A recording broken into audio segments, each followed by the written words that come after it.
નમસ્કાર વિદ્યાર્થી મિત્રો, સાક્ષર યુગની આપણે શરૂઆત કરી દીધી છે। સાક્ષર યુગના એક મહાન લેખક એટલે કે ગોવર્ધનરામ ત્રિપાઠીની માહિતી મેળવી લીધેલી છે અને ત્યારબાદ આજે આપણે હું એવું માનું છું, આ મારું મંતવ્ય છે, આ ખાસ યાદ રાખજો કે ગુજરાતમાં ક્યાંક ને ક્યાંક કોઈ સર્વશ્રેષ્ઠ લેખક કાં તો ક્યાંક ને ક્યાંક ગુજરાતી ભાષાને આગળ લઈ જવા માટે સર્વશ્રેષ્ઠ પ્રયત્ન કરનાર જો કોઈ લેખક ગુજરાતની ભૂમિ પર પેદા થયો હોય તો આજે જે આપણે ભણવાના છીએ એ લેખક છે। અને એવા લેખક એટલે મિત્રો રિયલીમાં આપણે એ લેખકને કોટી કોટી વંદન, કોટી કોટી નમન કરવા જોઈએ, કારણ કે એમના જ કારણે ક્યાંક ને ક્યાંક ગુજરાતી સાહિત્ય જે છે એનો ફેલાવો થયો, ગુજરાતી સાહિત્ય વિપુલ પ્રમાણમાં લખાવા લાગ્યું અને ગુજરાતી સાહિત્ય છે એ અત્યારે જીવંત છે, આવું મારું અંગત મંતવ્ય છે મિત્રો।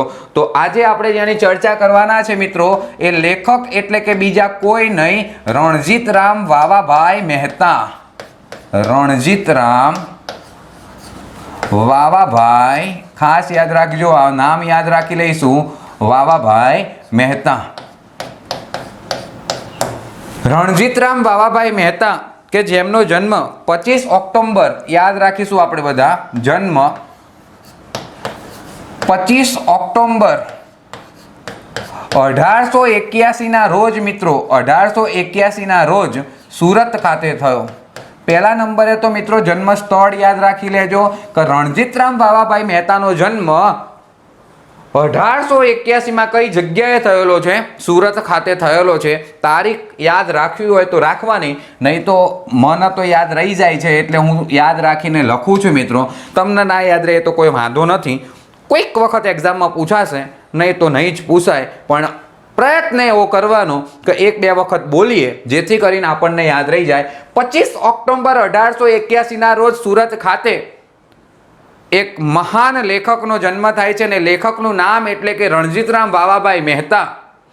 મિત્રો આ લેખક જ્યારે ભણાવી રહ્યો છું ત્યારે ક્યાંક ને ક્યાંક અંદરથી એવું ફીલ થઈ રહ્યું છે, તમે જોતા જ હશો કે સાહિત્ય સમ્રાટ, ક્યાંક ને ક્યાંક તમે જોતા જ હશો સાહિત્યના કિંગ, તમે ક્યાંક ને ક્યાંક જોતા જ હશો આવા બધા નામો, અને એમાંય તમારી પાસે જોવાનો વિડીયો બનાવતી વખતે આપણને જો ખ્યાલ હોય તો આ મસ્ત પીપીટી બનાવેલી હોય અને એ પીપીટી મસ્ત રીતે આમ શું કહેવાય ચાલતી હોય અને વાંચી જતા હોય અને પછી આપણને એવું લાગે કે હા હા હા હા કેટલું નોલેજ છે। એવી રીતે જો ભણાવવાનું હોય ને તો આ જીગરભાઈ હર્ષદભાઈ ને 2 મહિના UPSC કોર્સ બનાવી દે, હેનો બનાવી દે, 2 મહિના થાય એવી રીતે ભણાવવાનું હોય ને, અને કાયદેસર હિન્દી ભાષા, તમે કહો અંગ્રેજી ભાષા, કાયદેસર UPSC કોર્સ બની જાય। એનું કારણ કરવાનું હું વોચવાનું જ છે ને, પણ આપણે વોચવું નહીં, સમજ્યા છીએ અમે, એ તમને સમજાવવું હ। અને સાહિત્ય એ ગોખણપટ્ટીનો વિષય નથી, સાહિત્ય એ માણવાનો વિષય છે। તમે ક્યાંક ને ક્યાંક આની આગળના વિડીયો જોયા હશે, જે લોકો, જે મિત્રોએ એપ્લિકેશન પરચેસ કરી છે, આજે ક્યાંક કહેતા પણ હરખાઈ રહ્યો છું કે આજે એપ્રોક્સિમેટલી 200 ઉપર વિદ્યાર્થી એવા છે જેમણે ક્યાંક ને ક્યાંક એપ્લિકેશન પરચેસ કરી લીધેલી છે આટલા ટૂંકા સમયગાળામાં। કારણ કે આજે હું આ જ્યારે વિડીયો બનાવી રહ્યો છું ત્યારે તારીખ થઈ છે 1 જુલાઈ અને એપ્લિકેશન લોન્ચ કરી એટલે કે સાહિત્યના 15 તારીખે, 15 દિવસમાં 200 ઉપર। તમે વિચાર કરો, એ પણ નેવર માર્કેટિંગ, કોઈ માર્કેટિંગ નહીં, કોઈ ઓફર નહીં, જે પ્રાઇઝ મૂકી હતી એ પ્રાઇઝ માલ દેવાની, હા ને? તમે વિચાર તો કરો લે। અને આટલું બધું કન્ટેન્ટ, આજ તમે ખાલી રણજીતરામ વાવાભાઈ મહેતાનો આ વિડીયો અંત સુધી નિહાળો એટલે ખબર પડે કે કેટલું એનાલિસિસ આની પાછળ કરવામાં આવે છે। અને એ પ્રશ્ન પછી જ્યારે એક્ઝામમાં પૂછાય ત્યારે આખું ગામ એવું કહે છે કે સાહેબ આવું તો અમને નહોતું ભણાયું, પણ એટલે જ કહું છું કે એક વખત એવું ભણો કે બીજી વખતે ભણવાની જરૂરિયાત ના ઊભી થાય, ખબર પડે, ખોપડીમાં નાખો। ખ્યાલ આવે છે હું શું કહેવા માંગુ છું એમ? હમણાં જ GPSC ની પરીક્ષામાં એક પ્રશ્ન પૂછાયો, જો તમને ખ્યાલ હોય તો, કે ગુજરાત સાહિત્ય પરિષદના સૌપ્રથમ મહિલા અધ્યક્ષનું નામ જણાવો. હવે આખું ગોમ પહેલું ભણાવે ને છેલ્લું ભણાવે. તો પહેલા અધ્યક્ષ આ હતા અને છેલ્લા અધ્યક્ષ આ હતા, યાદ રાખી લો. વચ્ચેનું કોણ યાદ રખાવશે લે? હવે વચ્ચેથી જ પૂછાય હે ને? ખબર જ હશે. કદાચ જો તમને ખબર હોય ને તો વચ્ચેથી હવે તો એવોર્ડો પૂછાવાની શરૂઆત થઈ ગઈ છે. અને તમે આપણા એવોર્ડો જોવા છે મૂક્યા એ આમ જીગર સાહેબ ઠોસીને કહે કે આ બીજા નંબરનું યાદ રાખો, ત્રીજા નંબરનું યાદ રાખો. આ આઈએમપી છે એટલે જ કહું છું કે આ વિડીયો નિહાળજો. હા ને? રેડી? એક સબ્જેક્ટ નહીં મિત્રો. કદાચ તો તમને બધાને ખબર જ છે ગજ્જર સાહેબના એટલી એબિલિટી છે.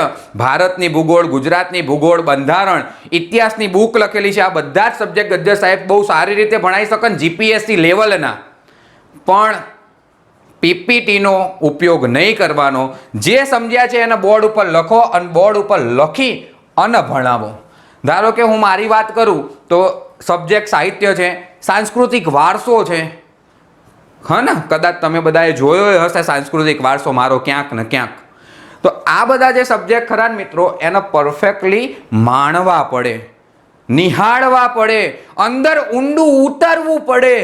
ત્યારે જઈને અમારી ખોપડીમાં ફિટ થાય અને એ અમારી ખોપડી અમે તમને આપીએ. ભણીએ આપણે આના ખતરનાક લેખકના. આજે આ લેખક તમારે ચેક કરી લેવાનો કેટલા કલાકનો થાય છે. હું કલાકોની વાત નહીં કરતો, પણ એ કલાકોમાં એક પણ એવો પ્રશ્ન કાં તો એક પણ એવી માહિતી નહીં હોય કે જે બિનજરૂરી લાગે તમને. હા ને? જોઈએ આપણે હવે મિત્રો. 25 ઓક્ટોબર 1881ના રોજ સુરત ખાતે રણજીતરામ વાવાભાઈ મહેતાનો જન્મ થયો મિત્રો. અને યાદ રાખવાનો જ્યારે પ્રયત્ન કરતા હોઈએ ત્યારે રણજીતરામ વાવાભાઈ મહેતાનું ઉપનામ આપણે બધાએ યાદ રાખવાના થાય. તો યાદ રાખજો. અને આવું તો મિત્રો ખાસ જીગરસર ફેક્ટ લખવાનું. અને આ જીગરસર ફેક્ટ એક્ઝામમાં સૌથી વધારે પૂછાશે. આ પણ કહી દઉં હું તમને. ઉપનામ યાદ રાખીએ આપણે બધા તો ગુજરાતની અસ્મિતાના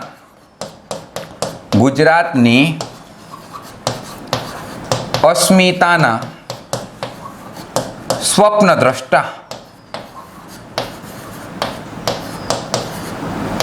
યાદ રાખી લઈએ. પ્રથમ ઉપનામ તમે બધા યાદ રાખી લો. જે ઉપનામ તમારી સમક્ષ છે મિત્રો, ગુજરાતની અસ્મિતાના સ્વપ્નદ્રષ્ટા. પરંતુ જ્યારે એક્ઝામમાં તમને એવો પ્રશ્ન પૂછાય કે સ્વપ્નદ્રષ્ટા તરીકે કોણ ઓળખાય છે, તો યાદ રાખજો સ્વપ્નદ્રષ્ટા તરીકે કનૈયાલાલ માણેકલાલ મુનશી ઓળખાય છે. એટલે હું અહીંયા નોંધ કરીને તમારી સમક્ષ લખું છું, જે તમારા પાછી નોંધ યાદ રાખવાની અને પરફેક્ટલી યાદ રાખજો નોંધ. એક્ઝામમાં એવો પ્રશ્ન પૂછાય સ્વપ્નદ્રષ્ટા તરીકે કોણ ઓળખાય છે, ત્યારે યાદ રાખજો કનૈયાલાલ માણેકલાલ મુનશી ઓળખાય મિત્રો. હા ને? ખતરનાક. ગુજરાતની અસ્મિતાના સ્વપ્નદ્રષ્ટા તરીકે કોણ ઓળખાય? તો રણજીતરામ વાવાભાઈ મહેતા ઓળખાય. સ્વપ્નદ્રષ્ટા તરીકે કોણ ઓળખાય? તો કનૈયાલાલ માણેકલાલ મુનશી ઓળખાય. તો આ બે ઉપનામ યાદ રાખી લેજો, મગજમાં ફિટ કરજો. તમે એવું ના વિચારતા કમા મુનશીએ નામ આપ્યું. ના, કમા મુનશીએ નામ નહીં આપ્યું. અહીં એક કન્ફ્યુઝન છે જે હું દૂર કરાવી રહ્યો છું તમારું. એક્ઝામમાં ખાલી આટલું લખીને ઉપનામ પૂછ્યું હોય સ્વપ્નદ્રષ્ટા તરીકે કોણ ઓળખાય તો કમા મુનશી. કમા મુનશી ઘનશ્યામના નામે પણ ઓળખાય છે, આપણને બધાને જ ખબર છે. પણ આવું લખીને આપે કે ગુજરાતની અસ્મિતાના સ્વપ્નદ્રષ્ટા તરીકે કોણ ઓળખાય તો રણજીતરામ વાવાભાઈ મહેતા ઓળખાશે મિત્રો. હવે જો આપણે આગળ વાત કરીએ મિત્રો તો યાદ રાખી લઈએ ગુજરાતની અસ્મિતાના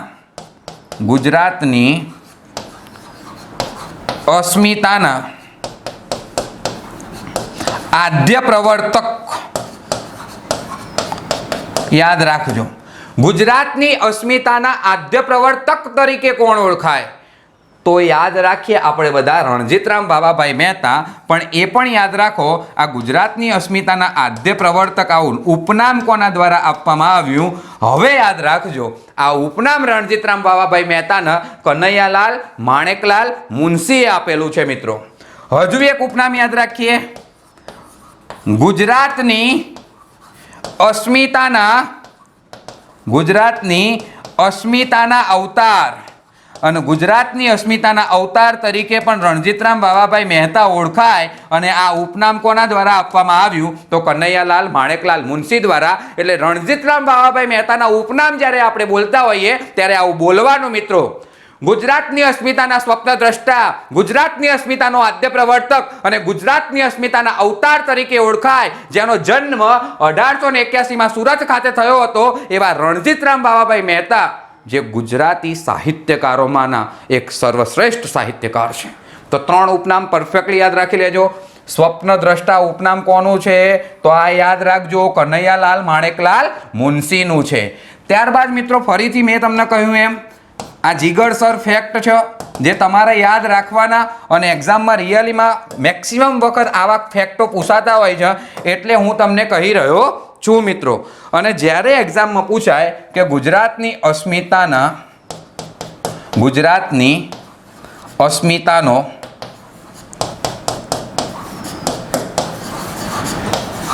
જયઘોષ યાદ રાખજો મિત્રો.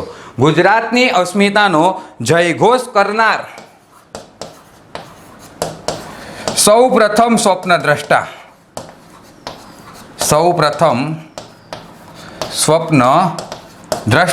તો આ ઉપનામ પાછું યાદ રાખીએ કમા મુનશી. રેડી? ખતરનાક. हाँ खतरनाक अच्छा. कन्फ्यूजन ही कन्फ्यूजन है, सॉल्यूशन क्या पता नहीं, आन सॉल्यूशन कहवाय. खबर पड़े છે? एक मार्क ना जाए. जो पूछाई जाए तो एग्जाम में જોઈ લો. સ્વપ્નદ્રષ્ટા નામ કોનું? કનૈયાલાલ માણેકલાલ મુનશીનું. ગુજરાતની અસ્મિતાનો જયઘોષ કરી સૌ પ્રથમ સ્વપ્નદ્રષ્ટા કોણ બન્યું? કનૈયાલાલ માણેકલાલ મુનશી. પણ એમ પૂછાય કે ગુજરાતની અસ્મિતાના સ્વપ્નદ્રષ્ટા તો રણજીતરામ વાવાભાઈ મહેતા. ગુજરાતની અસ્મિતાનો આદ્ય પ્રવર્તક રણજીતરામ વાવાભાઈ મહેતા અને ગુજરાતની અસ્મિતાનો અવતાર એ પણ રણજીતરામ વાવાભાઈ મહેતા છે મિત્રો. તો આ વસ્તુને પરફેક્ટલી યાદ રાખીશું આપણે બધા. અને ત્યારબાદ મિત્રો રણજીતરામ વાવાભાઈ મહેતા જે ખરા એમની નોંધમાં તમારે યાદ રાખવાનું છે. નોંધ કમ્પ્લીટલી યાદ રાખજો. 1905માં ત્રિભુવનદાસ ગજ્જરને તમે બધા ઓળખતા હશો. ત્રિભુવનદાસ ગજ્જર. આ ત્રિભુવનદાસ ગજ્જરના આપણે બધા મિત્રો ઓળખીએ છીએ જે રસાયણ વિજ્ઞાની હતા. હને? આ ત્રિભુવનદાસ ગજ્જરના સેક્રેટરી તરીકે રણજીતરામ વાવાભાઈ મહેતાની નિમણૂક થઈ હતી. તો કદાચ એક્ઝામમાં આવો પ્રશ્ન પૂછાઈ જાય કે નીચેનામાંથી કયા સાહિત્યકાર રસાયણ વિજ્ઞાની ત્રિભુવનદાસ ગજ્જરના સેક્રેટરી તરીકે કામ કરેલું છે તો એ લેખક આવશે રણજીતરામ વાવાભાઈ મહેતા આવશે મિત્રો. આ રણજીતરામ વાવાભાઈ મહેતા જે ખરા મિત્રો એમનું અવસાન 1917માં મુંબઈમાં જહુ બીચ આવેલો છે. મુંબઈમાં જહુ બીચ આવેલો છે.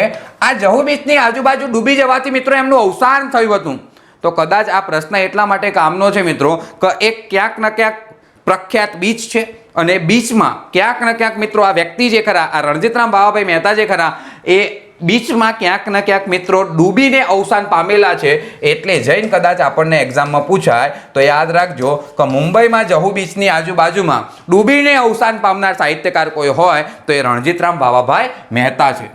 ત્યારબાદ મિત્રો વાત કરીએ આપણે આગળ તો 1921માં તેમના અવસાન પછી 1921માં તેમનું અવસાન થઈ ગયું અને તેમના અવસાન બાદ મિત્રો રણજીત કૃતિ સંગ્રહ યાદ રાખજો.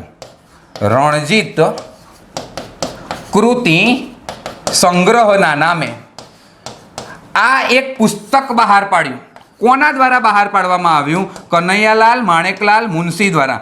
એક વસ્તુ કન્ફર્મ થઈ ગઈ અહીંથી કે રણજીતરામ વાવાભાઈ મહેતાનો કોઈ પણ પ્રશ્ન હોય ને એવું પૂછાય કે આ ઉપનામ કોણે આલ્યું તો કમા મુનશીએ. આ કૃતિ કોણે બહાર પાડી તો કમા મુનશીએ. એટલે કે મિત્રો 1917માં એમનું અવસાન થયું.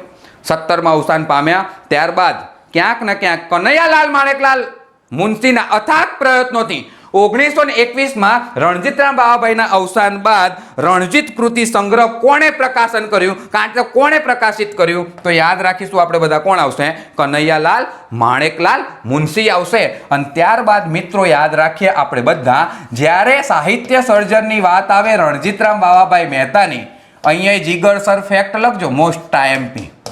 તો એક કૃતિ તમારે યાદ રાખવાની છે, જે કૃતિનું નામ છે લોકગીત. કૃતિનું નામ શું છે? લોકગીત. એક્ઝામમાં વારે ઘડીએ આ પ્રશ્ન પૂછાય છે કે લોકગીતના રચિતાનું નામ જણાવો, તો કોણ આવશે? રણજીતરામ વાવાભાઈ મહેતા આવશે. અને એક્ઝામમાં આ કૃતિ પણ પૂછાશે મિત્રો, લોકગીતાના લેખકનું નામ જણાવો. આવો પ્રશ્ન જ્યારે પૂછાય ને ત્યારે વિદ્યાર્થી મિત્રો શું કરતા હોય ખબર છે? પ્રિન્ટિંગ મિસ્ટેક આવી, હા વાંચેલું હોય ને તો હવે પ્રિન્ટિંગ મિસ્ટેક આ વધનું હકે આવું કહેશે. આ વધનું આવ્યું. આ લોકગીત કૃતિના તો લેખક રણજીતરામ વાવાભાઈ મહેતા જ છે. અને પછી ટીક કર પ્રિન્ટિંગ મિસ્ટેક સમજીને રણજીતરામ વાવાભાઈ મહેતા, પણ પરફેક્ટ મગજમાં ફિટ કરી લેવાનું છે તમારે. આ કૃતિ જ છે લોકગીતા. અને આ લોકગીતા કૃતિના લેખક છે સ્વામી આનંદ. અને સ્વામી આનંદ એટલે બીજા કોઈ નહીં, હિંમતલાલ દવે. તો એક્ઝામમાં જ્યારે પૂછાય કે લોકગીતાના લેખકનું નામ જણાવો, તો યાદ રાખીશું સ્વામી આનંદ એટલે કે હિંમતલાલ દવે દ્વારા લોકગીતા સાહિત્ય સર્જન થયેલું છે. અને ત્યાર પછી જઈને મિત્રો આપણે બધા યાદ રાખવાનો પ્રયત્ન કરીએ. તો યાદ રાખજો મોસ્ટ ટાઈમ કૃતિ લોકલીલા. લોકલીલા. આ લોકલીલા જે ખરા આ પુસ્તક જે છે એ સુંદરમનું છે મિત્રો. કોનું છે? સુંદરમનું. તમે જોઈ લો ખાલી, હવે તમને દેખાતું જશે અહીંયા. કારું ડખો સાહેબ, તમે સાચું જ બોલો છો કે આવું તો જોઈ ને યાદ રહે. એક જેવી કૃતિઓ અને આ જ પૂછાય એક્ઝામમાં. આને યાદ રાખવું પણ મિત્રો બહુ ઇઝી છે. ખાલી મારી હંગાત આટલું બોલો, ગીત રણજીતની, આવું બોલવાનું. ગીત કોની? તો રણજીતની. ગીતા કોની? આનંદની. અને લીલા કોની? સુંદરમની. ખાલી આટલું યાદ રાખવાનું, ગીત રણજીતની, ગીતા આનંદની, લીલા સુંદરમની. મેર પડી ગયો, હા યાદ રહી ગયું સાહેબ. આવી રીતે તો જોરદાર જ યાદ રહી જાય ને. હમણાં આવું જ વધારે યાદ રહે. ગીત રણજીતની, ગીતા આનંદની, લીલા સુંદરમની. કોઈ દાડ ના ભૂલાય. ભૂલાય ના ભૂલાય. અને પછી આવું બોલો એટલે યાદ રહી જાય કે લોકગીતના લેખક રણજીતરામ વાવાભાઈ મહેતા, લોકગીતાના લેખક સ્વામી આનંદ, લોકલીલાના લેખક છે સુંદરમ. મિત્રો તો અહીંયા મિત્રો આપણા રણજીતરામ વાવાભાઈ મહેતા જે છે ને એ પૂર્ણ થાય છે. પરંતુ એટલું યાદ રાખજો, અહીંયા લેખક પૂર્ણ થાય. મિત્રો આપણે રણજીતરામ વાવાભાઈ મહેતાની લેખક તરીકેની જે ગાથા હતી એ ગાથાને પૂર્ણ કરી. પરંતુ મેં તમને કહ્યું હતું એમ જ કે ક્યાંક ને ક્યાંક રણજીતરામ વાવાભાઈ મહેતા જે ખરા એમના દ્વારા 2 સાહિત્ય સંસ્થાઓ સ્થાપવામાં આવી. અને એ સાહિત્ય સંસ્થાઓ દ્વારા ગુજરાતી સાહિત્ય જે છે એને ક્યાંક ને ક્યાંક વિશાળ વ્યાપે ફેલાવો કરવામાં આવ્યો. ગુજરાતી સાહિત્યનો ઉદ્ગાર કરવામાં આવ્યો. અને એટલે જ આ બંને સંસ્થાઓ મિત્રો મોસ્ટ આઈએમપી બની રહે છે. મોટા ભાગની પરીક્ષામાં આ બંને સંસ્થાઓમાંથી એકાદ માર્ક્સનો પ્રશ્ન જોવા મળે છે. તો યાદ રાખીએ આપણે બધા. મારી સાથે તમે બધા ટાઇટલ મારજો. રણજીતરામ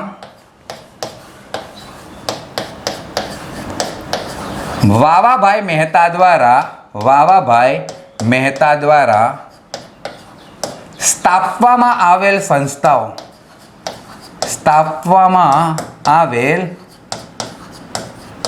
સંસ્થા. રેડી? ઓકે ને સાહેબ? બહુ જોરદાર હો. યાદ રાખીએ આપણે બધા. રણજીતરામ વાવાભાઈ મહેતા દ્વારા મિત્રો જો સ્થાપવામાં આવેલ સંસ્થાની વાત કરીએ તો સોશિયલ એન્ડ લિટરરી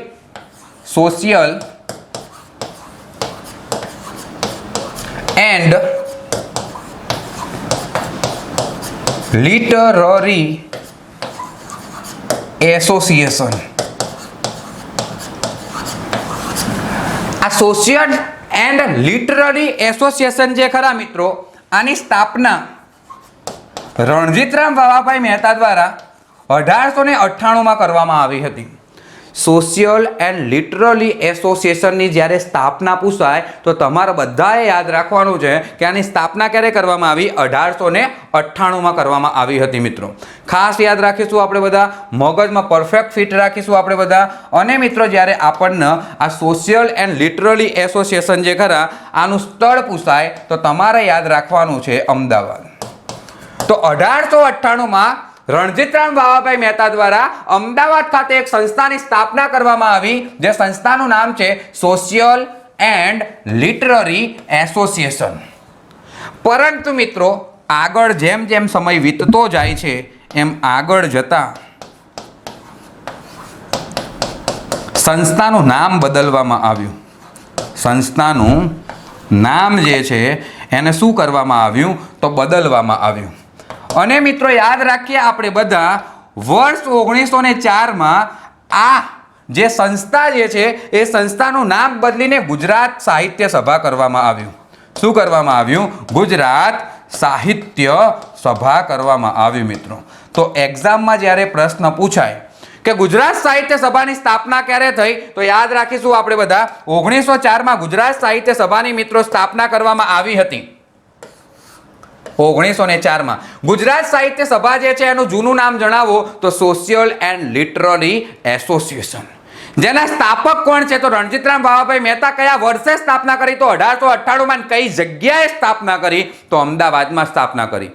પણ ક્યાંક ને ક્યાંક આગળ જેમ જેમ સમય વીતતો જાય છે એમ એમ 1904નું વર્ષ આવે છે અને 1904ના વર્ષમાં આ સંસ્થાનું નામ બદલીને મિત્રો ખાસ યાદ રાખી લેજો ગુજરાત સાહિત્ય સભા કરવામાં આવ્યું. અને તમારે આ બહુ યાદ રાખવાનું છે કારણ કે એક્ઝામમાં પ્રશ્ન પૂછાય છે. રણજીતરામ સુવર્ણ ચંદ્રક જે ગુજરાતી સાહિત્ય ક્ષેત્રનો સર્વોચ્ચ પુરસ્કાર કહેવામાં આવે છે, આ રણજીતરામ સુવર્ણ ચંદ્રક કોના દ્વારા આપવામાં આવે છે તો યાદ રાખી લેજો ગુજરાત સાહિત્ય સભા દ્વારા આપવામાં આવે છે મિત્રો. તો હવે મિત્રો આપણે બધા આ ગુજરાત સાહિત્ય સભા એટલે કે જેનું જૂનું નામ છે સોશિયલ એન્ડ લિટરરી એસોસિએશન એની ચર્ચા કરીએ. મજા આવે એવી ચર્ચા છે મિત્રો. તો યાદ રાખીશું આપણે બધા પરફેક્ટલી. આ સંસ્થા દ્વારા મિત્રો એક પુરસ્કાર શરૂ કરવામાં આવ્યો અને પુરસ્કારનું નામ છે રણજીતરામ સુવર્ણ ચંદ્રક. પુરસ્કારનું નામ શું છે? રણજીતરામ સુવર્ણ ચંદ્રક. હવે યાદ રાખવાનો પ્રયત્ન કરજો. આ રણજીતરામ સુવર્ણ ચંદ્રકના પહેલા ફેક્ટ જોઈ લઈએ આપણે. રણજીતરામ સુવર્ણ ચંદ્રક જે છે એના ફેક્ટ પરફેક્ટલી યાદ રાખવાના છે તમારે બધાએ. તો આ પુરસ્કાર ચાલુ તો થયો મિત્રો, પણ આ પુરસ્કાર જે છે એ ચાલુ કયા વર્ષે થયો તો 1928માં. એટલે તમને દેખાય છે કે 1904 થી 1928 જાઓ 1904 થી 1928 પહોંચો એટલે રજત જયંતિ આવો. કઈ જયંતિ આવો? રજત જયંતિ. એટલે કે રણજીતરામ ભાવાભાઈ મહેતા દ્વારા જે સંસ્થા સ્થાપવામાં આવી હતી ગુજરાત સાહિત્ય સભા એની રજત જયંતિની ઉજવણી હતી. અને રજત જયંતિના ઉજવણીના ભાગરૂપે મિત્રો આ પુરસ્કારની શરૂઆત કરવામાં આવી હતી. કયા પુરસ્કારની? તો રણજીતરામ સુવર્ણ ચંદ્રક. એક્ઝામમાં પ્રશ્ન પૂછાઈ શકે આ પણ કે રણજીતરામ સુવર્ણ ચંદ્રક ગુજરાત સાહિત્ય સભા દ્વારા એની કઈ જયંતિથી ઉજવણી, કઈ જયંતિથી શરૂ કરવામાં આવ્યો હતો તો યાદ રાખીશું આપણે બધા રજત જયંતિથી શરૂ કરવામાં આવ્યો હતો. ત્યારબાદ મિત્રો યાદ રાખો ગુજરાતી સાહિત્ય ક્ષેત્રનો સર્વોચ્ચ પુરસ્કાર, ગુજરાતી સાહિત્ય ક્ષેત્રનો આ રણજીતરામ સુવર્ણ ચંદ્રક જે છે એ સર્વોચ્ચ પુરસ્કાર છે. જેવી રીતે મિત્રો યાદ રાખીએ આપણે ભારતીય સાહિત્ય ક્ષેત્રનો સર્વોચ્ચ પુરસ્કાર જ્ઞાનપીઠ પુરસ્કાર છે, એવી જ રીતે ગુજરાતી સાહિત્ય ક્ષેત્રનો સર્વોચ્ચ પુરસ્કાર કોઈ હોય તો એ આ રણજીતરામ સુવર્ણ ચંદ્રક છે મિત્રો. અને મોસ્ટ ટાઈમ પી હવે હું તમને જે ભણાવવા જઈ રહ્યો છું એનું કારણ છે મિત્રો કે આ વસ્તુ આપણને ક્યાંય પરફેક્ટ ખબર નથી પડતી. તો યાદ રાખવાનો પ્રયત્ન કરજો કે સૌ પ્રથમ આ પુરસ્કાર 1928માં કોને આપવામાં આવ્યો હતો તો ઝવેરચંદ મેઘાણીને આપવામાં આવ્યો હતો. એક્ઝામમાં વારે ઘડીએ પ્રશ્ન પૂછાયેલો છે કે રણજીતરામ સુવર્ણ ચંદ્રક સૌ પ્રથમ કોને આપવામાં આવેલો તો યાદ રાખવાનો પ્રયત્ન કરીશું મિત્રો. સૌ પ્રથમ કોને આપવામાં આવેલો? ઝવેરચંદ મેઘાણીને. હાવજ ગરજે હાવજ ગરજે વન રાવણનો રાજા ગરજે. ક્યાંક આવું સાંભળ્યું હશે. મોર બની થનગાટ કરે મારું મન મોર બની થનગાટ કરે. આવી ક્યાંક ને ક્યાંક પંક્તિઓના રચિતા. આ પંક્તિઓના રચિતા એટલે કે બીજા કોઈ નહીં આપણા ઝવેરચંદ મેઘાણી છે. અને એવા ઝવેરચંદ મેઘાણી જેમનું લોક સાહિત્ય વખણાય એવા ઝવેરચંદ મેઘાણીને મિત્રો રણજીતરામ સુવર્ણ ચંદ્રક સૌ પ્રથમ મળ્યો હતો 1928માં. ત્યારબાદ જઈને મિત્રો યાદ રાખીએ આપણે બધા 1929માં પુરસ્કાર મળ્યો હતો ગીજુભાઈ બધેકાને. કોને મળેલો છે? ગીજુભાઈ બધેકા. બાળ સાહિત્યના ભીષ્મ પિતા મુસાડી માં તરીકે જે સાહિત્યકાર ઓળખાય મિત્રો, એવા આપણા ગીજુભાઈ બધેકા કે જેમને 1929માં રણજીતરામ સુવર્ણચંદ્રક મળ્યો. સાહેબ બીજો કેમ લખાયો? બીજો નહીં મિત્રો, ત્રીજોય લખવાનો. આપણે 1930માં આ પુરસ્કાર જે છે એ રવિશંકર રાવળને મળેલો છે. કોને મળેલો છે? રવિશંકર રાવળ. તમને એવું થશે કે સાહેબ આટલા બધા ચમ યાદ રખાવો? અમે તો એવું જ હોબળેલું પહેલું ને છેલ્લું જ પૂછાય, પહેલું ને છેલ્લું ના પૂછાય. હવે એક્ઝામની પેટર્નો મિત્રો ચેન્જ થઈ ગઈ છે. ગુજરાતનો સ્થાપના દિવસ હવે પરીક્ષામાં ના પૂછાય. ગુજરાતની ઉત્તર દક્ષિણની લંબાઈ હવે પરીક્ષામાં ના પૂછાય. આખા ગોમના આવડે પહેલા ધોરણમાં ભણતું બાળક હોય ને નહીં ખબર પડી જી, ખબર પડે હું શું કહેવા માગું હે. પણ યાદ રાખીએ આપણે બધા, એ લોકો ક્યાંક ને ક્યાંક એ પૂછે તો પણ એ તાર્કિક રીતે પૂછશે, તથ્યાત્મક રીતે પૂછશે. તો તમારે યાદ રાખવાનું છે, આ પ્રશ્ન એક્ઝામમાં 2 વખત પૂછાયેલો છે મિત્રો. નીચેનામાંથી કયા સાહિત્યકારને સૌપ્રથમ રણજીતરામ સુવર્ણચંદ્રક પ્રાપ્ત થયેલો છે? અને ત્યારે ઝવેરચંદ મેઘાણી ઓપ્શનમાં નહોતા આપ્યા, 2 વખત પૂછાયો. એમાં 1 વખત ઓપ્શનમાં આપ્યા હતા ગીજુભાઈ બધેકા. જ્યારે ઝવેરચંદ મેઘાણી ઓપ્શનમાં ના આપે મિત્રો, ત્યારે તમે મને જણાવો કે સૌપ્રથમ પુરસ્કાર કોને મળ્યો કહેવાય? ગીજુભાઈ બધેકાનો. જ્યારે બીજી વખત આ પ્રશ્ન પૂછાયો ત્યારે આ જ પેટર્નથી પૂછાયો અને આવી રીતે જ પૂછ્યો હતો કે સૌપ્રથમ રણજીતરામ સુવર્ણચંદ્રક નીચે આપેલા સાહિત્યકારોમાંથી કોને મળેલો છે? અને ત્યારે મિત્રો ગીજુભાઈ બધેકાએ ઓપ્શનમાં નહોતા, ઝવેરચંદ મેઘાણી ઓપ્શનમાં નહોતા. અને હવે તમે મને જણાવો, જ્યારે તમને પર્ટિક્યુલર આવું લખીને આપે છે કે નીચે આપેલા ઓપ્શનમાંથી, નીચે આપેલા સાહિત્યકારમાંથી સૌપ્રથમ રણજીતરામ સુવર્ણચંદ્રક કોને મળ્યો, અને આ 2 ઓપ્શનમાં ના આપ્યા હોય મિત્રો, ત્યારે તમે મને જણાવો કે એ પુરસ્કાર કોને મળ્યો કહેવાય? રવિશંકર રાવળનો. એટલે તમારે આને યાદ રાખવાના છે. હું તો એવું માનું છું કે મોસ્ટ ટાઈમથી બધા સાહિત્યકારના રણજીતરામ સુવર્ણચંદ્રક યાદ રાખવા પડે. હા ને? હું તમને કરાવડાવું એ બધા જે એક્ઝામમાં પૂછાવા લાયક છે. રેડી? તો યાદ રાખજો, 1928માં ઝવેરચંદ મેઘાણી, 1929માં ગીજુભાઈ બધેકા, 1930માં રવિશંકર રાવળ. અને ત્યારબાદ મિત્રો યાદ રાખીએ 1935. અને આ 1935 તો રટ્ટો માલ લેજો, કારણ કે એક્ઝામમાં વારે ઘડીએ પૂછાય છે મિત્રો. યાદ રાખી લેજો કે રણજીતરામ સુવર્ણચંદ્રકનો સૌ પ્રથમ અસ્વીકાર કરનાર લેખકનું નામ જણાવો. તો યાદ રાખીશું મિત્રો, એ લેખક આવશે ગૌરીશંકર જોશી. કોણ આવશે? ગૌરીશંકર જોશી. અને જ્યારે મિત્રો ગૌરીશંકર જોશીએ આ પુરસ્કારનો અસ્વીકાર કર્યો, એના કારણે આ પુરસ્કાર જે છે એ વિશ્વનાથ ભટ્ટને આપવામાં આવ્યો. તમે વિચાર કરો, ક્લાસ 1-2માં આ પ્રશ્ન પૂછાવા લાયક છે. સૌપ્રથમ અસ્વીકાર કરનાર રણજીતરામ સુવર્ણચંદ્રક, એવા લેખકનું નામ જણાવો. તો તમારી સમક્ષ છે મિત્રો, એ લેખક કોણ છે? ગૌરીશંકર જોશી. અને ગૌરીશંકર જોશીએ ના પાડી કે મારા પુરસ્કાર નહીં લેવો, ત્યારે પછી એ પુરસ્કાર કોને આપી દીધો? તો વિશ્વનાથ ભટ્ટને આપી દીધો. એટલે સૌ પ્રથમ અસ્વીકાર રણજીતરામ સુવર્ણચંદ્રકનો 1935માં કરેલો એ ધૂમકેતુ, આપણા પોસ્ટ ઓફિસની જેણે રચના કરી, નવલિકા જેની વખણાય, ટૂંકી વાર્તા જેની વખણાય, નવલિકાને જે વ્યક્તિ તણખો કહીને પ્રયોજતો હતો, એવા આપણા ધૂમકેતુએ આ પુરસ્કારનો અસ્વીકાર કરેલો છે મિત્રો. મગજમાં ફિટ કરી દઈશું આપણે આને, પરફેક્ટલી આપણે બધા યાદ રાખી લઈશું. ત્યારબાદ જઈને મિત્રો યાદ રાખજો, ખાસ યાદ રાખજો, આ લેખક તો પૂછાય એવો છે. એનું કારણ છે મિત્રો, 1939માં આ પુરસ્કાર આપવામાં આવ્યો હતો ઉમાશંકર જોશીને. અને આ કેમ પૂછાય? તો ભારતનો સર્વોચ્ચ પુરસ્કાર જ્ઞાનપીઠ પુરસ્કાર જે ખરા, એ જ્ઞાનપીઠ પુરસ્કાર મેળવનાર સૌ પ્રથમ ગુજરાતી સાહિત્યકાર કોઈ હોય, મગજમાં ફિટ કરજો, સૌ પ્રથમ ગુજરાતી. કારણ કે જ્ઞાનપીઠ પુરસ્કાર મેળવનાર સૌ પ્રથમ લેખક 1965માં જી શંકર કુરૂપ છે મિત્રો. મલયાલમ ભાષાના ઓડક કુઝલ કૃતિ માટે. એટલે એક્ઝામમાં આ બસ તમે આના કારણે જ ફેલ થાવ છો કે તમને પ્રોપર જ્ઞાન નથી મળતું, તમને પ્રોપર માર્ગદર્શન નથી મળતું. બસ રટ્ટો મરાવો, પણ આવી રીતે કોઈ ભણાવનાર શિક્ષક નથી મળતો. ખ્યાલ આવે છે હું શું કહેવા માંગુ? એટલે એક્ઝામમાં પ્રશ્ન જે છે, પ્રશ્નને પ્રોપર વાંચવાનો અને પછી જવાબ આપવાનો. હું તમારી સમક્ષ અત્યારે જ્યારે બોલી રહ્યો છું ને ત્યારે તમે બધા પોતાના દિલ ઉપર હાથ મૂકીને મને જણાવજો કે જ્યારે તમે પરીક્ષા આપીને આવો અને આપીને ઘરે જઈને જ્યારે પેપર સોલ્વ કરો ને ત્યારે તમારા માર્ક થતા હશે 130, 140. આન્સર કી આવે ને એટલે માર્ક થઈ જાય 80. એનું કારણ બસ આ જ છે કે તમે અમુક જે પ્રશ્નો તમને આવડતા હતા એ તમે ખોટા લખીને આવ્યા. અને જ્યારે આવડતા પ્રશ્ન એક્ઝામમાં ખોટા પડે ને મિત્રો એટલે યાદ રાખી લેવાનું કે આપણું સિલેક્શન કોઈ દિવસ ના થાય. ખબર પડે છે? સૌ પ્રથમ રણજીતરામ સુવર્ણચંદ્રક મેળવનાર સાહિત્યકાર ઝવેરચંદ મેઘાણી, આ 100% સાચું. પણ સૌ પ્રથમ જ્ઞાનપીઠ પુરસ્કાર મેળવનાર સાહિત્યકાર તો જી શંકર કુરુપ. સૌ પ્રથમ જ્ઞાનપીઠ પુરસ્કાર મેળવનાર ગુજરાતી સાહિત્યકાર ઉમાશંકર જોશી. અને એ ઉમાશંકર જોશીને રણજીતરામ સુવર્ણચંદ્રક કયા વર્ષે મળ્યો? 1939માં.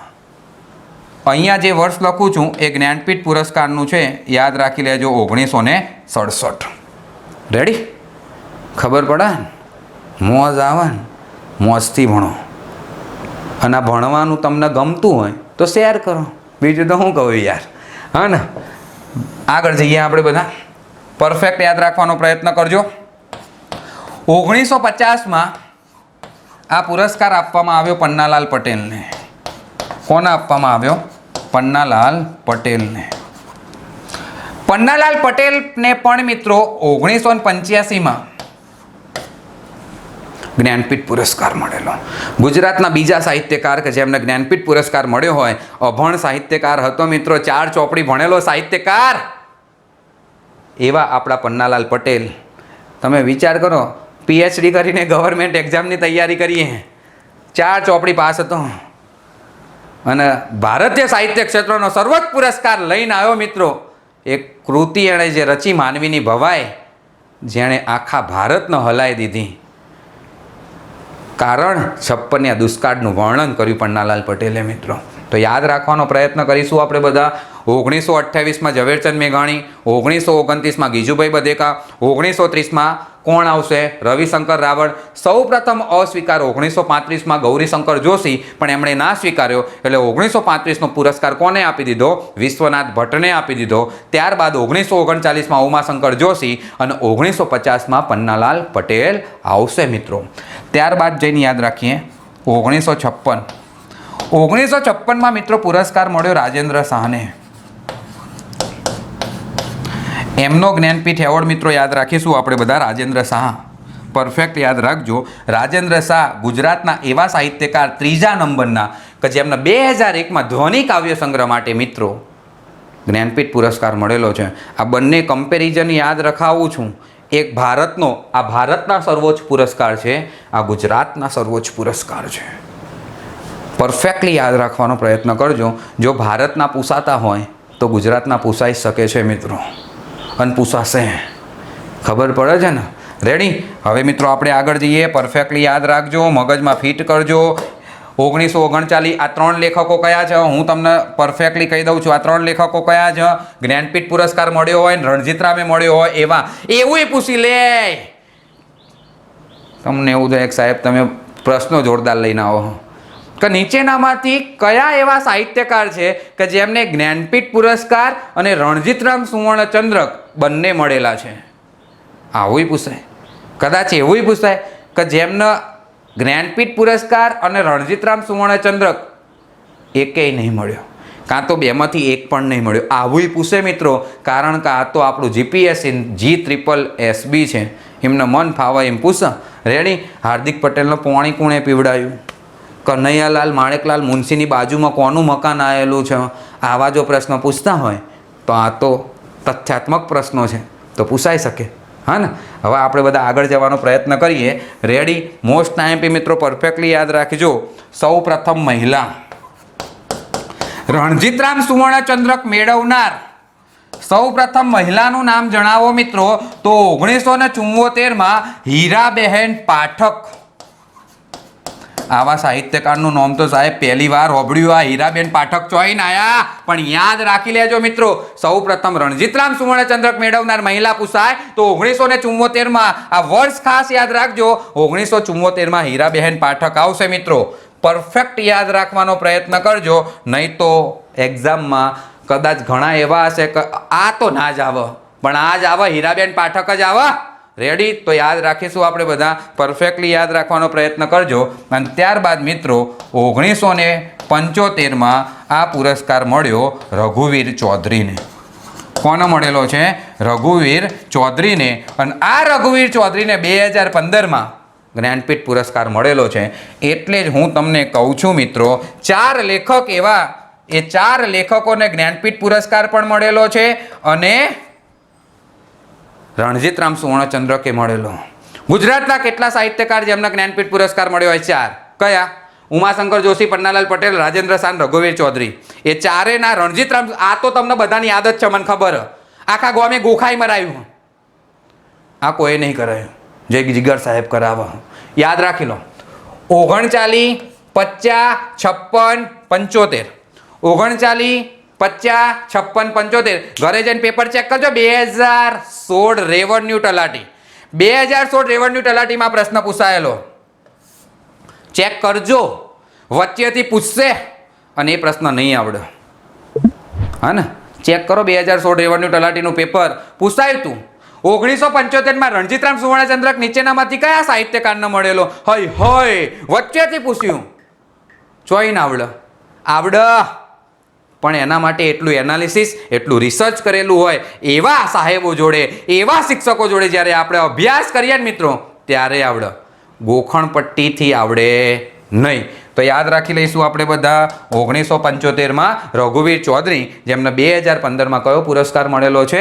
જ્ઞાનપીઠ પુરસ્કાર મળેલો છે. અને હવે મિત્રો આપણે આગળ જ્યારે વાત કરતા હોઈએ ત્યારે 1978માં આ પુરસ્કાર ફાધર વોલેસને મળ્યો. સાહેબ બહુ કરી હો તમે, આ બધું પૂછાય છે મિત્ર, એટલે બહુ કરું હું. આ સૌ પ્રથમ વિદેશી ગુજરાતી સાહિત્યકાર, સૌ પ્રથમ વિદેશી ગુજરાતી સાહિત્યકાર. જો આ પ્રશ્ન એક્ઝામમાં પૂછાઈ જાય કે સૌ પ્રથમ વિદેશી ગુજરાતી સાહિત્યકાર કે જેમને રણજીતરામ સુવર્ણચંદ્રક મળ્યો હોય, દાંડિયા ડોલ. દાંડિયા ડોલ ના થાય જો જીગર સાહેબ જોડે ભણ્યા હોય તો. તો 1978માં ફાધર વોલેસ આવશે. તમને એવું થાય સાહેબ તમને તો યાદ રહી જાય, મારી હાથે બોલો, યાદ રહી જશે. 1928માં ઝવેરચંદ મેઘાણી, 1929માં ગીજુભાઈ બધેકા, 1930માં રવિશંકર રાવળ. સ્ટોપ થઈ જાઓ, આ 3ને પહેલાં યાદ રાખી લો. પછી અસ્વીકાર યાદ રાખો. 1935માં ગૌરીશંકર જોશી, એટલે આપ્યો કોણ? વિશ્વનાથ ભટ્ટનો. પછી 4 સાહિત્યકાર યાદ રાખો. કયા? 39, 50, 56, 75. 39, 50, 56, 75. 39, 50, 56, 75. 39માં ઉમાશંકર જોશી, 50માં પન્નાલાલ પટેલ, 56માં રાજેન્દ્ર શાન, 75માં રઘુવીર ચૌધરી. પછી સૌ પ્રથમ મહિલા બોલો 1974. સૌ પ્રથમ મહિલા 1974માં હીરાબેન પાઠક. અને પછી 1978માં બોલો ફાધર વોલેસ. સૌ પ્રથમ ગુજરાતી સાહિત્યકાર પણ જે વિદેશથી આવ્યો હોય એવો જે લેખક જેને રણજીતરામ સુવર્ણચંદ્રક મળ્યો હોય મિત્રો, તો આપણે આ સાહિત્યકારોને યાદ રાખીશું. ત્યારબાદ 1980 યાદ રાખી લો. 1980 તમારે એટલે યાદ રાખવાનું છે મિત્રો, એનું કારણ એકમાત્ર છે કે બીજા મહિલા સાહિત્યકાર છે કે જેમને આ પુરસ્કાર મળ્યો હોય, ધીરુબેન પટેલ. ખાસ યાદ રાખવાનો. ના યાદ રહે તો આનો કોઈ વાંધો નથી. ધીરુબેન પટેલ 1980 ના યાદ રહે તો એમાં બહુ ચર્ચાનો વિષય નથી, પરંતુ યાદ એટલે રાખવાનું કહું છું. કદાચ એક્ઝામમાં પ્રશ્ન પૂછાય કે નીચેનામાંથી કયા મહિલા સાહિત્યકારને રણજીતરામ સુવર્ણચંદ્રક મળેલ નથી, તો ડખો પડી જાય પાછો. એટલે ખાલી મગજમાં ફિટ રાખજો કે ધીરુબેન પટેલના 1980માં રણજીતરામ સુવર્ણચંદ્રક પ્રાપ્ત થયેલો છે. અને ત્યાર પછી જઈને મિત્રો 1981માં લાભશંકર ઠાકરે આ પુરસ્કારનો અસ્વીકાર કર્યો. બીજા એવા સાહિત્યકાર આવ્યા કે જેમણે અસ્વીકાર કર્યો. લઘરોના નામે ઓળખાય, પુનર્વસુના નામે ઓળખાય એવા આપણા લાભશંકર ઠાકર જે છે એમણે આ પુરસ્કારનો અસ્વીકાર કર્યો. પરંતુ મિત્રો આગળ જતાં એમણે આ પુરસ્કારનો સ્વીકાર પણ કરી લીધો. ગૌરીશંકર જોશીએ સ્વીકાર નહોતો કર્યો, એટલે પુરસ્કાર વિશ્વનાથ ભટ્ટને આપી દીધો હતો. પણ પહેલાં હમણે ના પાડી કે મને નહીં લેવો. પછી કીધું કે લા હા, એવા લેખક કોણ હતા? લાભશંકર ઠાકર. પહેલાં ના પાડી, પહેલાં હવાજ થયો હશે કે ના મારે નહીં જોઈતું. પછી કીધું હશે, કાં તો બૈરાએ એવું કીધું હશે કે લઈ આવીને લે, એટલે લાભશંકર ઠાકરજીને લઈ આવ્યા. રેડી? તો યાદ રાખી લઈશું આપણે 1981માં લાભશંકર ઠાકરે અસ્વીકાર કર્યો, ત્યારબાદ એનો યાદ રાખી લો સ્વીકાર કરી લીધો. ત્યાર પછી જઈને યાદ રાખો 2005માં મિત્રો વર્ષા અડાલજા, મેં તમને કહી દીધું હમણાં જ 2005માં વર્ષા અડાલજાના પુરસ્કાર મળ્યો મિત્રો. હમણાં જ મેં કહ્યું હતું કે કેમ મહિલાને યાદ રાખવાની છે, તો એનું કારણ એકમાત્ર છે, કદાચ એક્ઝામમાં પ્રશ્ન પૂછાય નીચેનામાંથી કયા મહિલા સાહિત્યકારને રણજીતરામ સુવર્ણચંદ્રક પ્રાપ્ત નથી થયો, તો રણજીતરામ સુવર્ણચંદ્રક મેળવનાર 3 મહિલા સાહિત્યકારો છે. સૌ પ્રથમ મહિલા સાહિત્યકાર 1974 હીરાબેન પાઠક, ત્યાર પછી જઈને 1980માં ધીરુબેન પટેલ અને ત્યારબાદ 2005માં વર્ષા અડાલજા. આના સિવાય ચોથો જે ઓપ્શનમાં આપેલો હોય એ તમારો જવાબ બને. હા ને? જોરદાર એનાલિસિસ જોવો ને તમે, આની પાછળ ખોપડું એટલું વાપર્યું હોય ને અમે લોકોએ, તમે વિચાર તો કરો લે મિત્રો. કોઈ બી પાઠ્યપુસ્તક લઈ લો, કોઈ બી પ્રાઇવેટ પબ્લિકેશનનું પુસ્તક લઈ લો, આવું ચોય નહીં મળે તમને. મળે ના મળે? હા, આ વિડીયો જોઈને આવી જશે, આવું બધું આવી જશે, આ કન્ફર્મ. આ વિડીયો જોઈને બધા પબ્લિકેશન વાળા એમની બુકોમ સાપી દેશે, દે દે. આ કન્ફર્મ છે મિત્રો, જોઈ લેવાનું તમારે. હવે બુકોમ આવી જશે, રાહ જોજો, પણ નોટ્સ બનાવજો. હા ને? રેડી? વાંધો નહીં, આપણે બધા આવા આગળ જઈએ. 2005માં વર્ષા અડાલજાના પુરસ્કાર મળેલો છે. ત્યારબાદ 2014માં મિત્રો આ પુરસ્કાર જે છે એ પ્રવીણ દરજીને મળ્યો.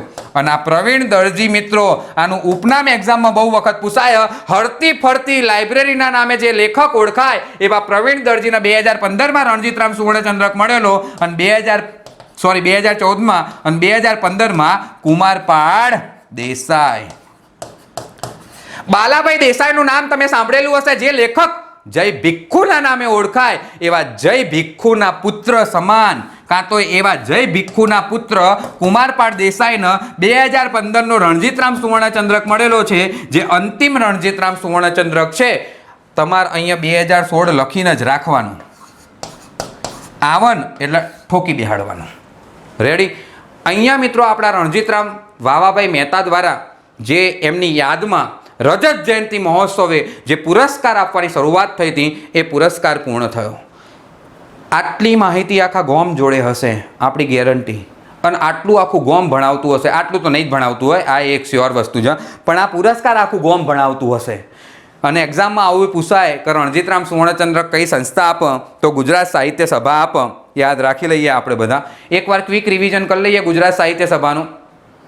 તો 1898માં યાદ રાખી લેજો, 1898માં સોશિયલ એન્ડ લિટરરી એસોસિએશનના નામે અમદાવાદ ખાતે રણજીતરામ વાવાભાઈ મહેતા દ્વારા આ સંસ્થાની સ્થાપના થઈ.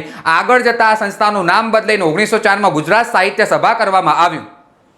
આ સંસ્થા દ્વારા એક પુરસ્કાર આપવામાં આવે છે, જે પુરસ્કારનું નામ છે રણજીતરામ સુવર્ણચંદ્રક, જે ગુજરાતી સાહિત્ય ક્ષેત્રનો સર્વોચ્ચ પુરસ્કાર છે. અને આ પુરસ્કાર રણજીતરામ વાવાભાઈ મહેતાએ જે સંસ્થા સ્થાપી હતી એના રજત જયંતિ મહોત્સવના રોજ મિત્રો ચાલુ થયો હતો, એટલે કે 1928માં.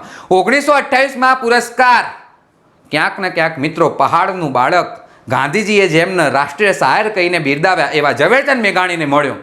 1929માં આ પુરસ્કાર ગીજુભાઈ બધેકા, 1930માં આ પુરસ્કાર જે છે એ રવિશંકર રાવળને મળ્યો. આ ત્રણને પહેલા યાદ રાખીને સાઈડમાં કરી દો, અને ત્યારબાદ અસ્વીકાર કરનાર લેખક યાદ કરો. અસ્વીકાર કરનાર લેખક 1935માં ગૌરીશંકર જોશી, એમણે તો સ્વીકાર્યો જ નહીં, એટલે પુરસ્કાર આપ્યો કોને? વિશ્વનાથ ભટ્ટને. પછી 4 સાહિત્યકાર એવા યાદ કરો કે જે સાહિત્યકારને જ્ઞાનપીઠ પણ મળેલો છે અને રણજીતરામ પણ મળેલો છે. રણજીતરામ યાદ રાખવાના 39, 50, 56, 75, 1939માં ઉમાશંકર જોશી, 1950માં પન્નાલાલ પટેલ, 1956માં રાજેન્દ્ર શાહ અને 1975માં રઘુવીર ચૌધરી. રેડી? Okay, done. પછી મહિલા યાદ કરીએ આપણે બધા.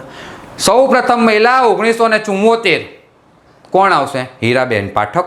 પેલા બેનું નામ યાદ રાખી લો ખાલી, કોણ? ધીરુબેન પટેલ અને વર્ષા અડાલજા. આ 2 મહિલાઓને પણ રણજીતરામ સુવર્ણચંદ્રક મળેલો છે. ત્યારબાદ સૌ પ્રથમ એવા ગુજરાતી કે જે વિદેશી હોય અને ગુજરાતી સાહિત્યકાર બન્યા હોય, તો યાદ રાખો 1978માં ફાધર વોલેસ. 1981 યાદ રાખજો તમે બધા, 1981માં મળેલો છે લાભશંકર ઠાકરને, પણ એમણે અસ્વીકાર કરી અને પાછળથી પુરસ્કારનો સ્વીકાર કરેલો છે. 2014માં પ્રવીણ દરજીને મળ્યો, અને 2015નો અંતિમ પુરસ્કાર કુમારપાળ દેસાઈને મળેલો છે. મિત્રો, આ સંસ્થા એક જ પુરસ્કાર નહીં આપતી, સાહેબ લાયા તમે, આવું તો નહીં જ જોયું. લાયા સાહેબ. હા, હવે ભણજો, પરફેક્ટલી યાદ રાખવાનો પ્રયત્ન કરજો.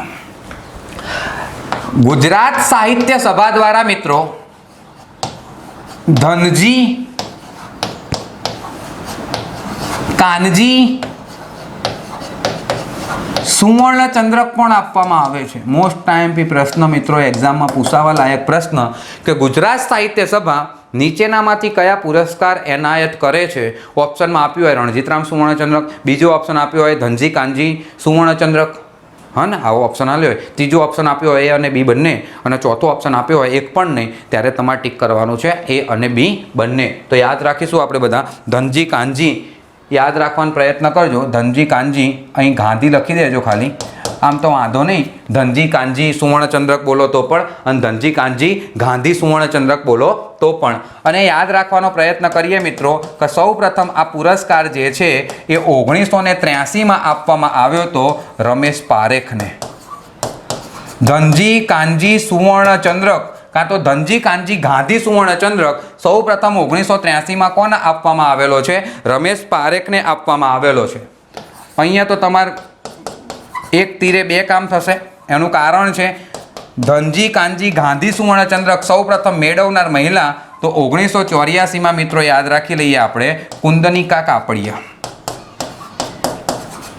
કોણ આવશે?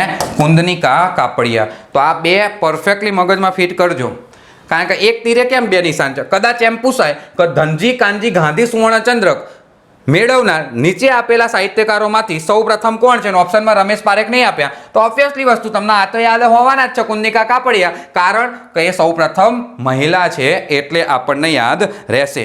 ત્યાર પછી જઈને યાદ રાખીએ ધનજી કાનજી ગાંધી સુવર્ણચંદ્રકનો પણ 1994માં અસ્વીકાર કરેલો છે ચીનુ મોદીએ. યાદ રાખજો, ઇરશાદના નામે જે ઓળખાય ચીનુ મોદી. પૂછાય હા, ઉપનામ યાદ રાખજો પાછા. 1994માં ચીનુ મોદીએ ધનજી કાનજી ગાંધી સુવર્ણચંદ્રકનો શું કરેલો છે? તો યાદ રાખીશું આપણે બધા, અસ્વીકાર કરેલો છે. 2014માં આ પુરસ્કાર ભાનુપ્રસાદ પંડ્યાને મળ્યો. કોને મળેલો છે?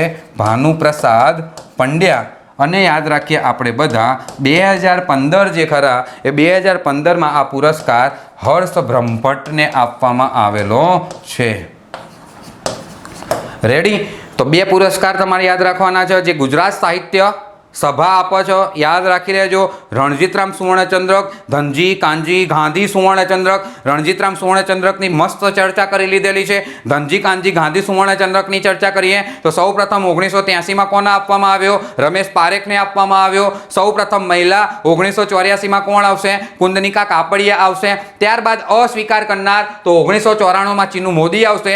2014માં પુરસ્કાર ભાનુપ્રસાદ પંડ્યાને આપવામાં આવેલો છે. અને અંતિમ પુરસ્કાર 2015માં હર્ષ બ્રહ્મભટ્ટને આપવામાં આવેલો છે. અહીં 2016 કરી અને આવું લખી દેવાનું, આવન ત્યાં ટીક કરી દેવાનું, ત્યાં એડ કરી દેવાનું.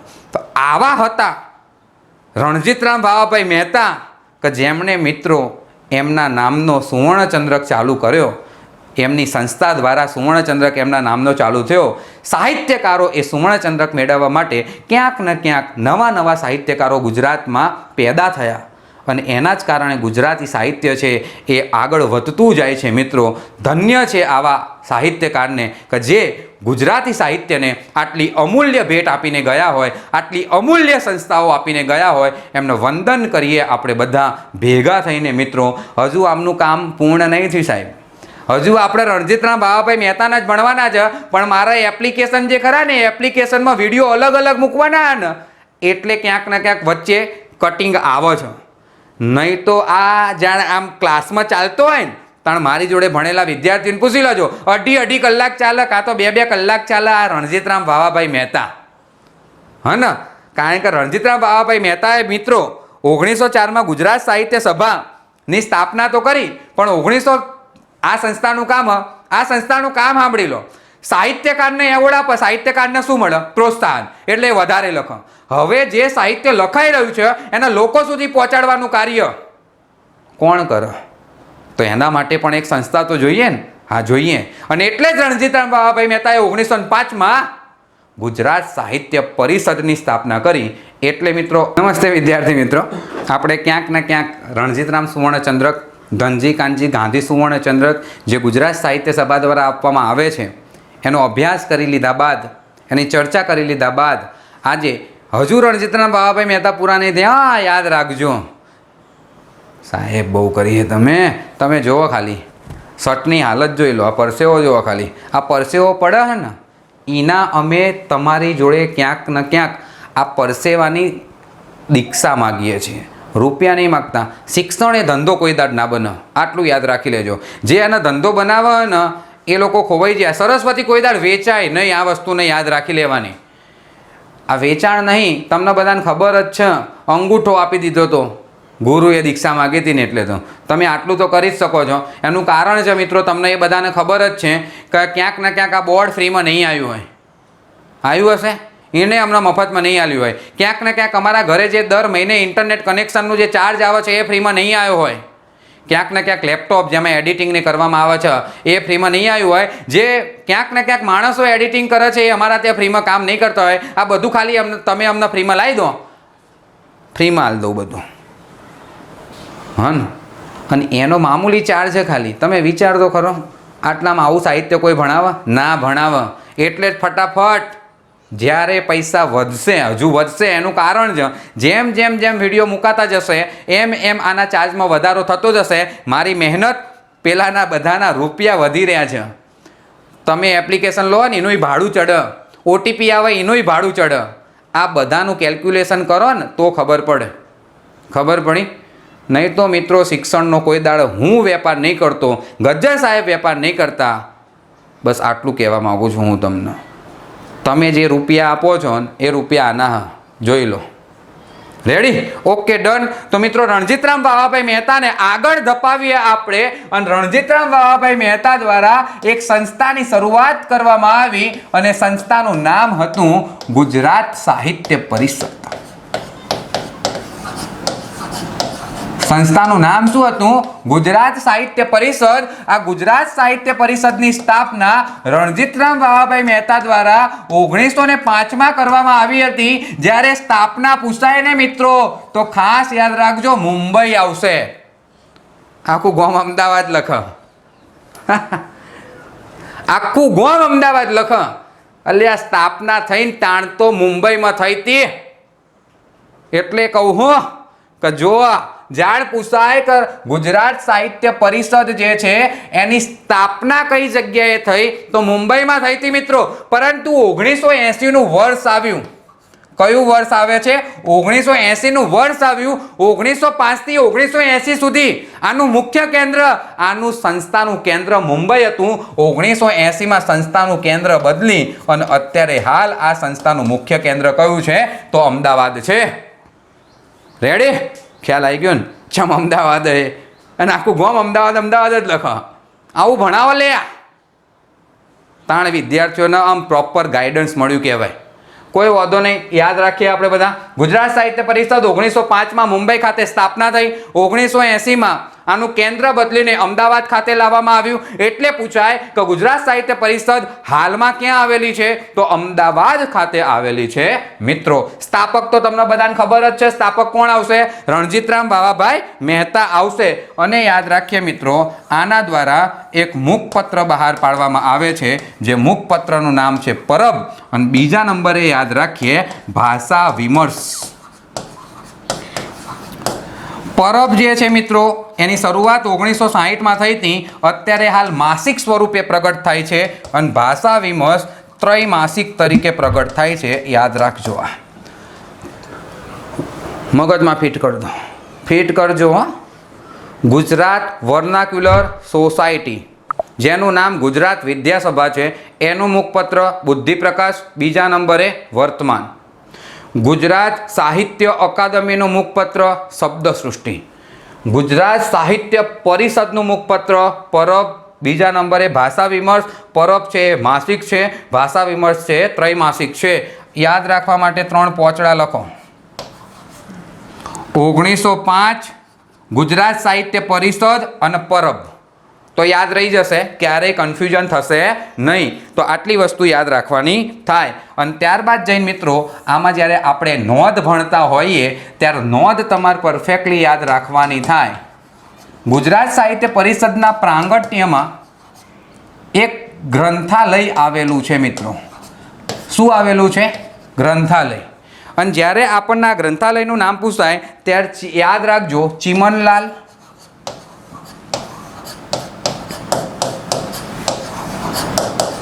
मंगलदास ग्रंथालय।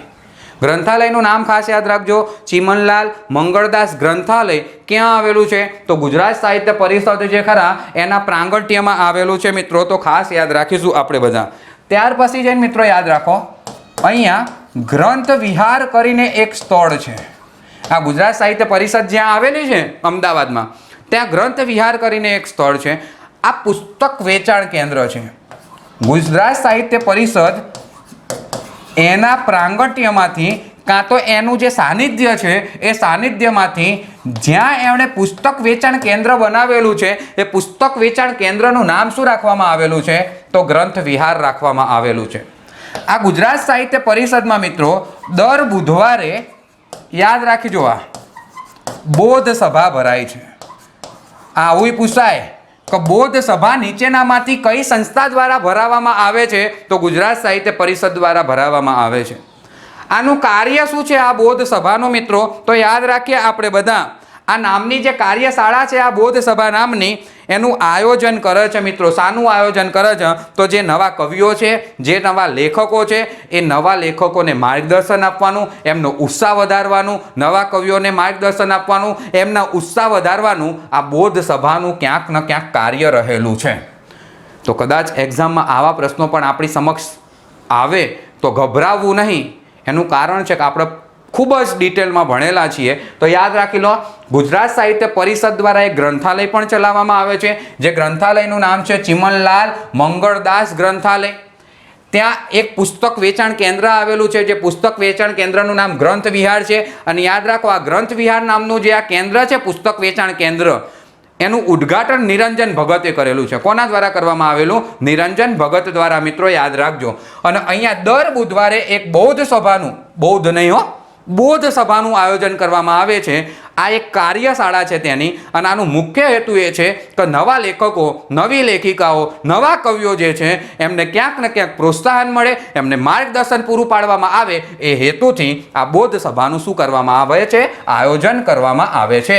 અને મોસ્ટ ટાઈમપી પ્રશ્ન આના દ્વારા, આ સંસ્થા દ્વારા અધિવેશનો યોજાય છે।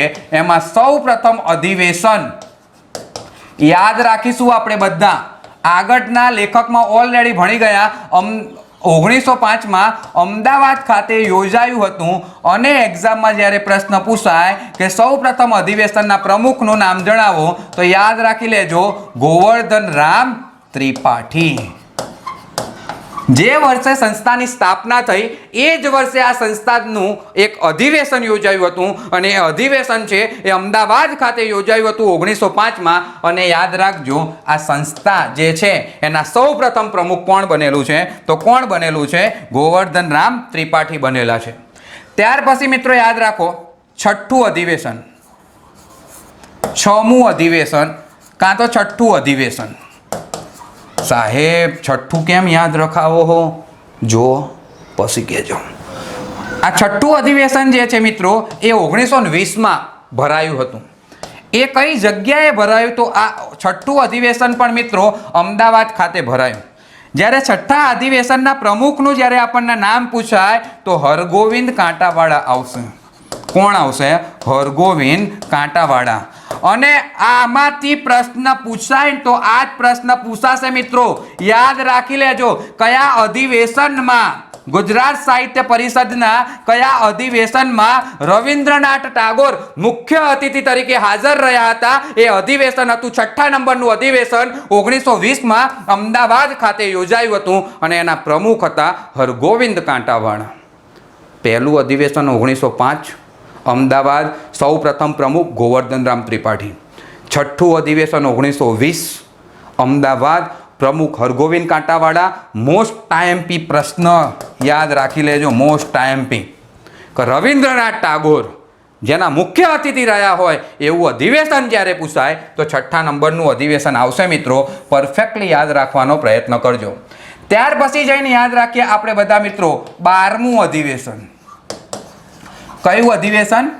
12મું અધિવેશન. સાહેબ કેમ આ પૂછાય? જોવો તો ખરા કેમ પૂછાય એ જોવો પહેલા. પછી પ્રશ્ન પૂછજો. આ 12મું અધિવેશન છે મિત્રો એ 1936માં યોજાયું હતું. આ અધિવેશન પણ મિત્રો અમદાવાદમાં જ યોજાયું હતું અને આના પ્રમુખ જે હતા એ મોસ્ટ આઈએમપી મિત્રો આના પ્રમુખ હતા ગાંધીજી. અને બાપુનો તો પ્રશ્ન પૂછાય જ. મહાત્મા ગાંધી ગુજરાત સાહિત્ય પરિષદના કેટલામાં અધિવેશનના પ્રમુખ બન્યા હતા? તો 12મા અધિવેશનના 1936માં. અને અમદાવાદ 3 અધિવેશન મગજમાં ફિટ કરી દો. 1905 પ્રથમ અમદાવાદ, 6ઠ્ઠું અધિવેશન 1920 અમદાવાદ, 12મું અધિવેશન 1936 અમદાવાદ. પૂરા પ્રમુખ પહેલા કોણ હતા? પહેલા ગોવર્ધનરામ ત્રિપાઠી, 6ઠ્ઠાના હરગોવિંદ કાંટાવાળા અને 12મા ગાંધીજી. અને વચ્ચે 6ઠ્ઠામાં ખાસ યાદ રાખીશું આપણે મુખ્ય અતિથિ કોણ આવ્યા હતા? તો રવિન્દ્રનાથ ટાગોર આવ્યા હતા. ત્યાર પછી જઈને મિત્રો યાદ રાખીએ આપણે બધા, પરફેક્ટલી યાદ રાખવાનો પ્રયત્ન કરીશું આપણે બધા. 15મું અધિવેશન 1943. 15મું અધિવેશન 1943. 1943 લખજો. 1943 જે ભરાયું હતું વડોદરા ખાતે. અને વિદ્યાગૌરી નીલકંઠ જે છે એ આના પ્રમુખ હતા. એટલે સૌ પ્રથમ મહિલા પ્રમુખ યાદ રાખજો. હમણાં જીપીએસસીમાં પ્રશ્ન પૂછાયો હતો. મારી જોડે જેટલા વિદ્યાર્થીઓ ભણ્યા હોય ને એ બધા વિદ્યાર્થીઓની નોટ્સ લેવાની. હું એવું નહીં કહેતો એમને પૂછજો, એમની નોટ્સ લેજો. 2017માં હું આ ભણાવતો હતો. 2017માં આવું જ બેઠું. એવું નહીં કે જીપીએસસી પ્રશ્ન પૂછાયો ને એટલે ભણાવવાનું ચાલુ કર્યું. મારી નોટ્સ લેજો. કદાચ આનાથી વધારે અધિવેશનો ભણાયા હશે મેં આના તો. કારણ કે ટ્રેન્ડ મુજબ હું ભણાવું છું, પરીક્ષાની પદ્ધતિ મુજબ. એ વખતે લાગે કે આ કામનું છે તો એ ભણાવવાનું. ખબર પડે છે હું તમને શું કહેવા માગું છું. તો સૌ પ્રથમ મહિલા અધ્યક્ષ પૂછાય તો 1943માં 15મું અધિવેશન વડોદરા ખાતે આવશે મિત્રો. તો ખાસ યાદ રાખીશું આપણે બધા. પરફેક્ટલી યાદ રાખવાનો પ્રયત્ન કરજો. રેડી? અને ત્યારબાદ જઈને યાદ રાખીએ 48મું અધિવેશન. 48મું અધિવેશન 2015માં ભુજ ખાતે યોજાયું હતું અને એના અધ્યક્ષ હતા ચંદ્રકાંત ટોપીવાળા. પ્રશ્ન પૂછાયેલો એક્ઝામમાં. લેખક પણ બહુ સારા છે તો યાદ રાખીશું આપણે બધા. ચંદ્રકાંત ટોપીવાળા ખાલી યાદ રાખવા પૂરતું રાખજો કે 2015માં આટલા નંબરનું હતું, 48મા નંબરનું. ત્યાર પછી જઈને 49મું અધિવેશન.